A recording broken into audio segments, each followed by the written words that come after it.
Sanctus, Sanctus, Sanctus Dominus Deus Sabaoth. Bapak, Ibu, dan saudara-saudariku yang terkasih dalam Tuhan kita Yesus Kristus, salam sejahtera untuk kita semua. Berkat Allah yang Maha Kuasa senantiasa menyertai kita. Hari Senin tanggal 9 Desember tahun 2024 adalah Hari Raya Santa Perawan Maria dikandung tanpa dosa. Semua manusia dilahirkan dengan noda dosa yang diwariskan oleh manusia pertama, Adam dan Hawa. Oleh karena itu, manusia lebih cenderung melaksanakan apa yang jahat daripada apa yang baik. Hari ini, gereja merayakan Hari Raya Santa Perawan Maria yang dikandung tanpa dosa. Sesungguhnya, Maria juga adalah manusia biasa, sama seperti kita, yang juga mewarisi dosa asal. Akan tetapi, Maria memiliki keistimewaan yang tidak dimiliki oleh manusia lain. Ia dipilih Allah dari semula untuk menjadi saluran rahmat Allah bagi manusia dan dipersiapkan untuk mengemban tugas luhur menjadi ibu sang juru selamat. Melalui Maria, Tuhan menyalurkan rahmat penyelamatannya, yaitu Yesus sendiri kepada manusia. Sebagai saluran rahmat Allah bagi manusia, sudah sepantasnya lah Maria menjadi seorang yang diberkati, suci, tak bercela dan dikandung tanpa noda dosa. Pada hari raya ini, patutlah kita bersyukur karena dengan terpilihnya Maria menjadi Bunda Yesus, Maria dibebaskan dari kutuk dosa dan diberikan berkat yang melimpah.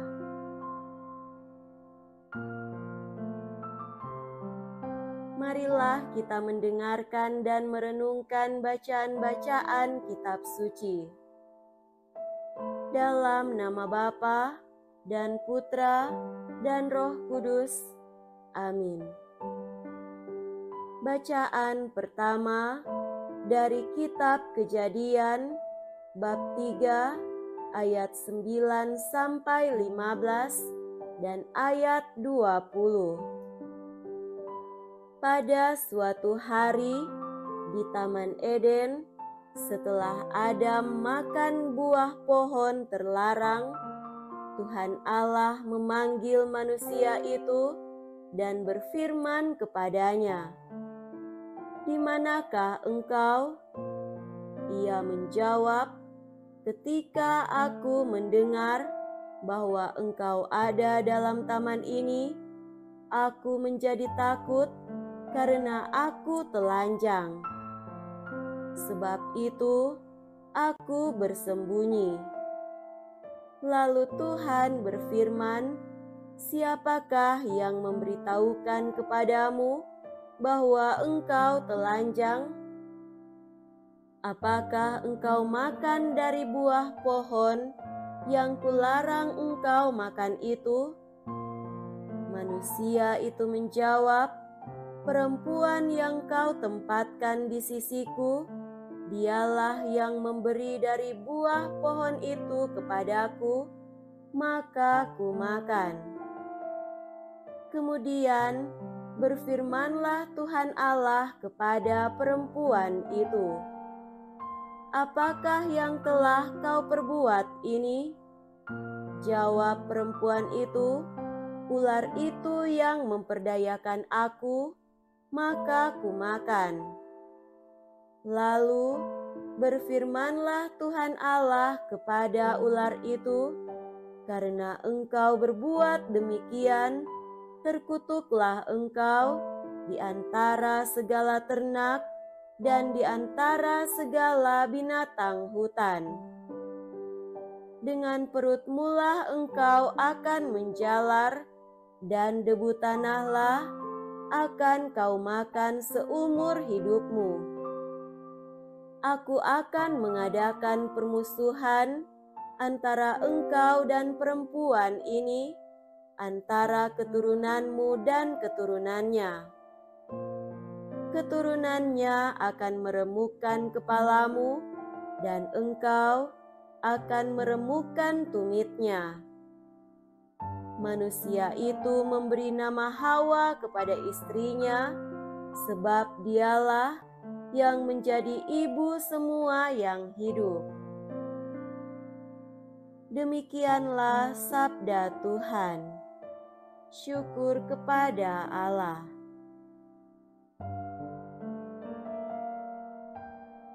Bacaan kedua dari surat Rasul Paulus kepada jemaat di Efesus, bab 1 ayat 3-6, dilanjutkan dengan ayat 11 sampai 12.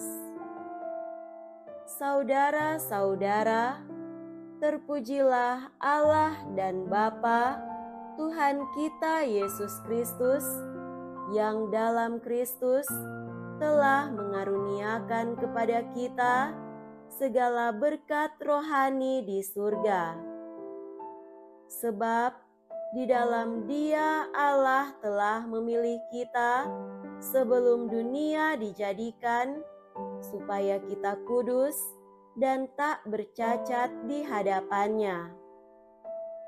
Dalam kasih Ia telah menentukan kita dari semula untuk menjadi anak-anak-Nya oleh perantaraan Yesus Kristus, sesuai dengan kerelaan kehendak-Nya, supaya terpujilah kasih karunia-Nya yang mulia, yang dikaruniakannya kepada kita di dalam Dia yang dikasihi-Nya. Aku katakan di dalam Kristus, karena di dalam Dialah kami mendapat bagian yang dijanjikan Allah, yakni kami yang dari semula ditentukan untuk menerima bagian itu sesuai dengan maksud Allah yang di dalam segala sesuatu bekerja menurut keputusan kehendak-Nya. Dengan demikian kami yang sebelumnya telah menaruh harapan pada Kristus, ditentukannya supaya menjadi pujian bagi kemuliaan-Nya. Demikianlah sabda Tuhan. Syukur kepada Allah.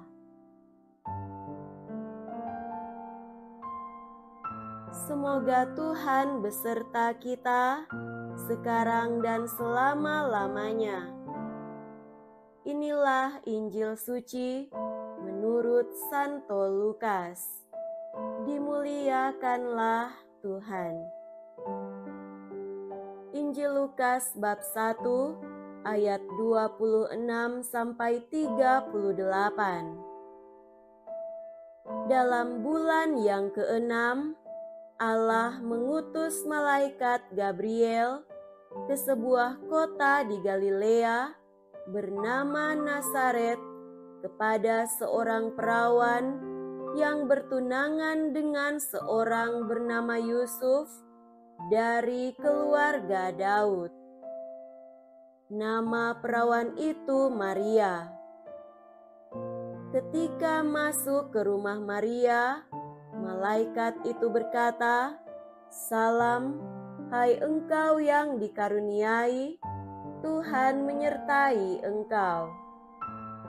Maria terkejut mendengar perkataan itu, lalu bertanya di dalam hatinya, apakah arti salam itu?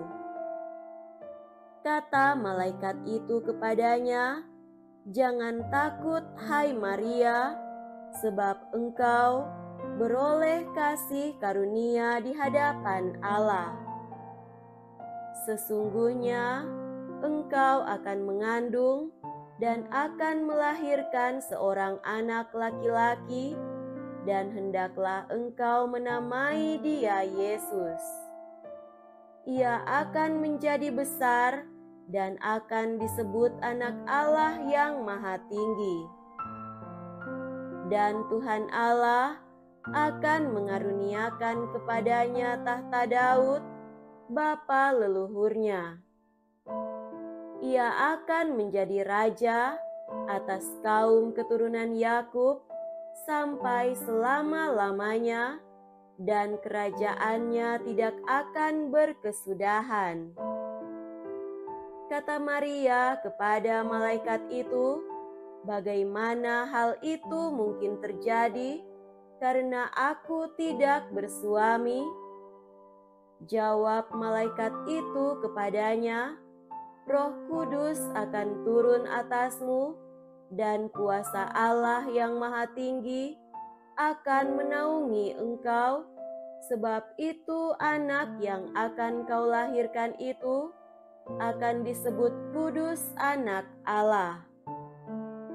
Sesungguhnya Elisabet sanakmu itu, ia pun sedang mengandung seorang anak laki-laki pada hari tuanya, dan inilah bulan yang ke-6 bagi dia yang disebut mandul itu. Sebab bagi Allah tidak ada yang mustahil." Maka kata Maria, "Sesungguhnya aku ini adalah hamba Tuhan, terjadilah padaku menurut perkataanmu itu." Lalu malaikat itu meninggalkan dia. Demikianlah sabda Tuhan. Terpujilah Kristus. Saudara-saudariku yang terkasih dalam Tuhan kita Yesus Kristus, tema renungan kita pada hari ini adalah Allah menguduskan dan melibatkan Maria dalam misi penyelamatan. Hari ini adalah hari raya Bunda Maria dikandung tanpa noda. Ketiga bacaan kitab suci hari ini berbicara tentang bagaimana Allah mengasihi Bunda Maria, memilih, menyucikan dan melibatkan dia dalam karya keselamatan ilahi. Keterlibatannya adalah sebagai ibu yang mengandung dan melahirkan putranya yang kudus, Yesus Kristus. Bacaan pertama dari kitab Kejadian dimulai dengan kisah kerapuhan seorang perempuan di Taman Firdaus yang digambarkan dalam diri Hawa, bahwa sang perempuan yang diciptakan dan ditempatkan oleh Allah di Taman Eden menjadi sosok kunci yang paling rapuh, mudah diperdaya, dan jatuh ke dalam dosa. "Perempuan yang kau tempatkan di sisiku, dialah yang memberi dari buah pohon itu kepadaku, maka kumakan." Kemudian berfirmanlah Tuhan Allah kepada perempuan itu, "Apakah yang telah kau perbuat ini?" Jawab perempuan itu, "Ular itu yang memperdayakan aku, maka aku makan." Allah kemudian mengutuk ular itu dan menarik dia keluar dari kejatuhannya dan mengangkat dia menjadi ibu segala kehidupan sebagai seorang Hawa atau Eva. Kisah ini memberi pesan bahwa sejak awal mula dunia, Allah itu sudah mengangkat perempuan dari kejatuhannya, menguduskan dia dan melibatkan dia dalam seluruh penciptaan alam semesta. Ia tidak lagi hanya sekedar perempuan, tetapi ia seorang Hawa. Perempuan adalah mitra kerja Allah, menjadi seorang ibu bagi segala ciptaan dan sejarah. Saudaraku terkasih, kisah ini berlanjut lebih hebat dalam Injil. Injil berkisah tentang Allah memilih Maria menjadi ibu yang melahirkan putranya. Kaget ketika didatangi dan disalami oleh malaikat Gabriel, dan sambil berusaha mengerti arti salam itu, Allah menempatkan Maria sebagai sosok yang dipercaya untuk menerima tugas yang paling menentukan sejarah keselamatan. Bahkan Allah melibatkan dia untuk menjadi mitra, ibu, dan Hawa baru untuk mewujudkan kehadirannya dalam wujud manusia. Allah mengangkat derajat manusia, menguduskan, menyucikan, menjadikan dia sebagai pendengar sabdanya untuk keselamatan. Melalui Maria, Allah berjanji Roh Kudus akan turun atasmu dan kuasa Allah yang Maha Tinggi akan menaungi engkau. Sebab itu anak yang akan kau lahirkan itu akan disebut kudus anak Allah. Sebab bagi Allah tidak ada yang mustahil. Kemudian Maria melanjutkan, "Sesungguhnya aku ini hamba Tuhan, jadilah padaku menurut perkataanmu itu." Dari pihak Allah, Allah memilih, mengangkat, menguduskan dan melibatkan Maria untuk seluruh proyek penyelamatannya bagi dunia dan manusia dalam sejarah.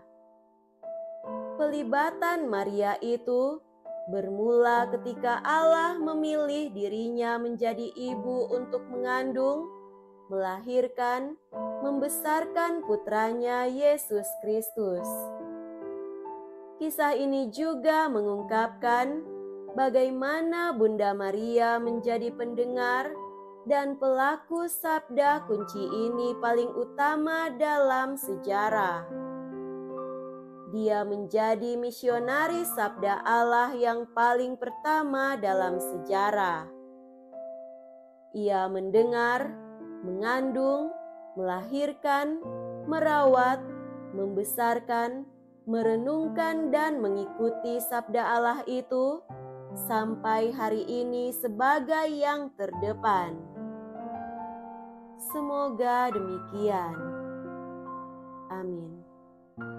Dalam nama Bapa dan Putra dan Roh Kudus. Amin.